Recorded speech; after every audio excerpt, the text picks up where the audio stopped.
We've all been there, haven't we? You look at a house plant that's just sad. Or maybe it's a Yeah. patch in the garden that's just not taking off no matter what you try. Mm-hmm. And that first thought is often, grab that bottle, that quick fix, promising miracles. Exactly. But what if there's a better way, a more sort of sustainable path to getting your garden really thriving? It's that desire for instant results. It's totally understandable. But real plant health, real soil vitality that comes from, well, nurturing the whole system, not just a temporary chemical boost. Spot on. And that's why today we're doing a deep dive into the world of organic fertilizers.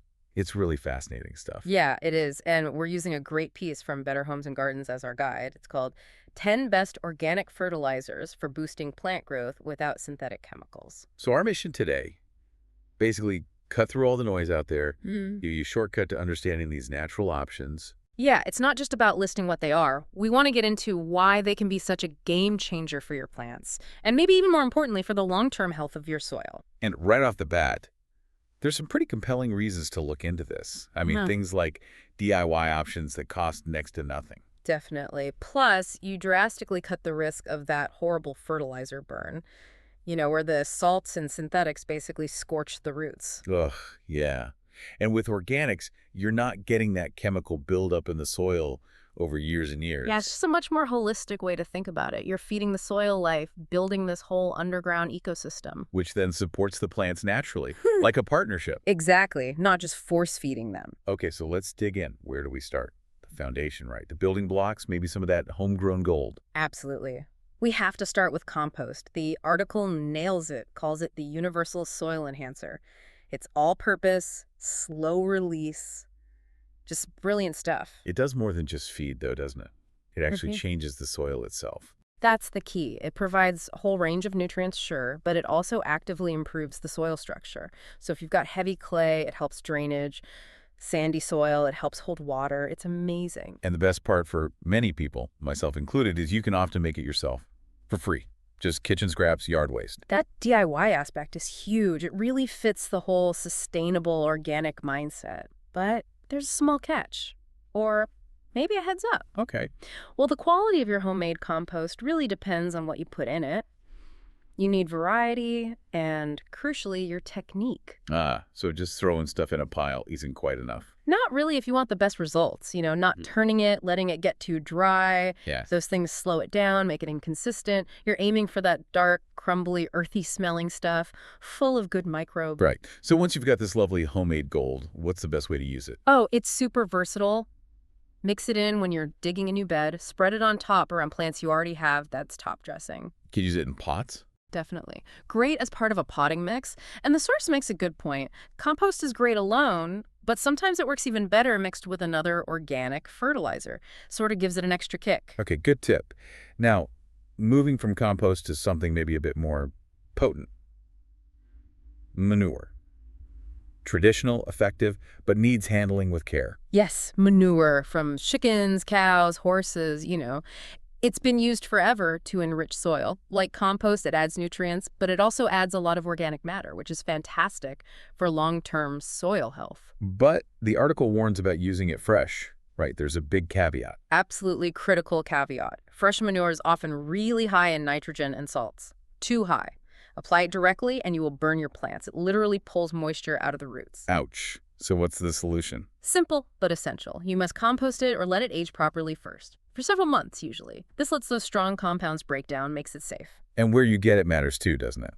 The source mentioned something about herbicides. That's a really important point. You want manure ideally from organic farms. Why? Because if the animals ate hay treated with certain persistent herbicides... Those herbicides can pass right through them. Exactly. They stay active in the manure and can end up damaging your garden plants. So knowing your source is key. Okay, wow. Good to know. Let's talk worms. Worm castings. I love these, especially for smaller spaces. Nutrient powerhouses. They are fantastic, aren't they? Like compost, another brilliant home producible option. Great for houseplants, great for the garden. And the setup's pretty simple. Super simple. A worm bin doesn't have to be fancy. Some specific composting worms, not just earthworms from the garden and your kitchen scraps, they turn it into this amazing, dark, rich stuff and no smell. What really struck me in the article was how nutrient dense they are. like even more than compost or aged manure. That's their superpower. You need way less of it to get a really good effect. It's super concentrated. So more efficient. You're getting a targeted nutrient boost. Precisely. Maximizes uptake. Minimizes waste. It's nature's recycling at its absolute best. All right, so we've covered the homegrown basics. Let's move on to some more specialized boosts. Maybe things from the farm or the sea. Fish meal or fish emulsion sounds like a good place to start. Aquatic power. Aquatic powers is right. But yeah, it comes with a bit of a Is it? reputation. The smell. We'll get to that. Yeah. First, the good stuff. They're byproducts of the fishing industry, so it's using waste, which is great. Fish meal is usually a powder or granular. You mix it in the soil or side dress with it. And the emulsion is the liquid one. Yep, the liquid concentrate. You dilute it with water, then use a watering can or sprayer. Both are packed with nitrogen, plus good amounts of potassium and phosphorus. Really gets foliage growing strong. Okay, but now, the smell. Let's be real. Let's be real. The article doesn't sugarcoat it. It stinks. Like, Yeah. really stinks, and the smell can hang around for a bit. So probably not ideal for the containers on the patio right next to where you eat dinner. Probably not. And definitely not for indoors unless you have a very tolerant household. It's a trade-off for those nutrients, for sure. Something you need to factor in. Good a heads up. Okay, next up. Blood meal. Sounds intense. Great for nitrogen, apparently. And maybe keeps critters away. Blood meal is definitely intense in terms of nitrogen. It's one of the highest organic sources you can get. Fantastic for plants that need a lot of nitrogen. Think leafy greens like lettuce or spinach, corn. Tomatoes, too. They seem hungry all the time. Yep, heavy feeders like tomatoes love it, especially earlier on when they're growing leaves. And the article mentioned it releases that nitrogen over a decent period, not just one big hit. That's a key benefit. It releases nitrogen over, say, 2 to 6 weeks. That's longer than synthetics often do, and even longer than something like fish emulsion, which might only last a couple of weeks. So steadier feeding for the plants. More stable. Exactly. Less stress on the plant, less work for you applying it constantly. And yes, that potential bonus, the smell might deter deer or rabbits. Might? No guarantees. But, another warning. This one for pet owners. A really important one, yeah. Dogs, unfortunately, can be really attracted to the smell of blood meal. They might try to dig it up or lick it right off the soil. And that can make them sick. It definitely can. So if you've got dogs, you need to be super careful using it, or maybe choose something else. Safety first. Okay, good to know. Let's switch gears slightly to bone meal. This one's all about roots, right? And maybe helps with that annoying tomato problem. Spot on. Bone meal dried powdered animal bone is the phosphorus champion, and phosphorus is absolutely crucial for strong, healthy root development, getting plants established well. Which is why people use it for bulbs and root veggies. Exactly. The source mentions mixing it into the soil before planting things like bulbs, carrots, potatoes. They need that phosphorus right from the start for their underground growth. And the tomato thing. Blossom end rot. Yes. That frustrating black patch on the bottom of tomatoes, often it's caused by inconsistent watering messing up calcium uptake. But if water isn't the main issue, a lack of calcium or phosphorus can be a factor. Bone meal provides both, so it can help prevent blossom end rot in some cases. Worth a try if you struggle with it. Interesting. Okay, we've done animal products, fish stuff. Hmm. What about plant-based options? Alfalfa meal. Sounds nice. Sweet smelling. It is, actually. It's a really great plant-based choice if you're avoiding animal products. It comes from the alfalfa plant, obviously. What does it offer nutrient-wise? Good amounts of nitrogen and potassium, good all-around booster, and yes, the article highlights its pleasant, sort of sweet, hay-like smell when you apply it. A nice change. Definitely a contrast to fish emulsion. Mm. Any tips for getting it? Yeah, the source suggests buying it in bulk. You can often find it cheaper at livestock feed stores or from seed companies than in small garden center packages. Saves money if you use a lot. Smart. Okay. Another plant-based one. Soybean meal. Slow-release nitrogen good. Something about seeds. Right. Soybean meal, another byproduct, this time from the soy industry. Like alfalfa meal, often sold in bulk, good source of nitrogen and other nutrients. And slow release, which sounds good. It is good for steady feeding. It takes a little while to break down on the soil, but, and this is the crucial bit you remembered, it can actually inhibit seed germination. Oh, so don't put it down when you're planting seeds. Exactly. The advice is to wait until your seeds have sprouted and are maybe a few weeks old.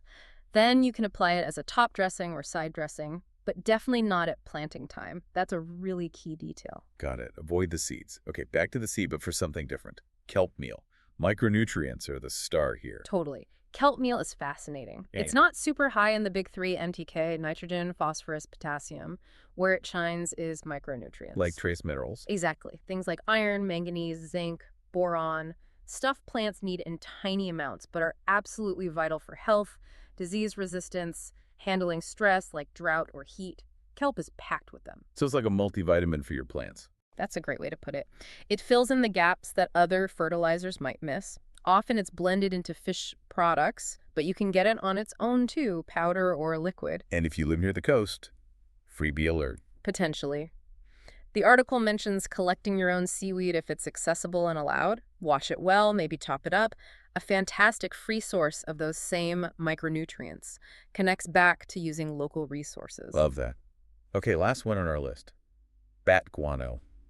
Sounds exotic. It does, doesn't it? And yes, it's literally dried, powdered bat droppings, usually collected from caves. Okay.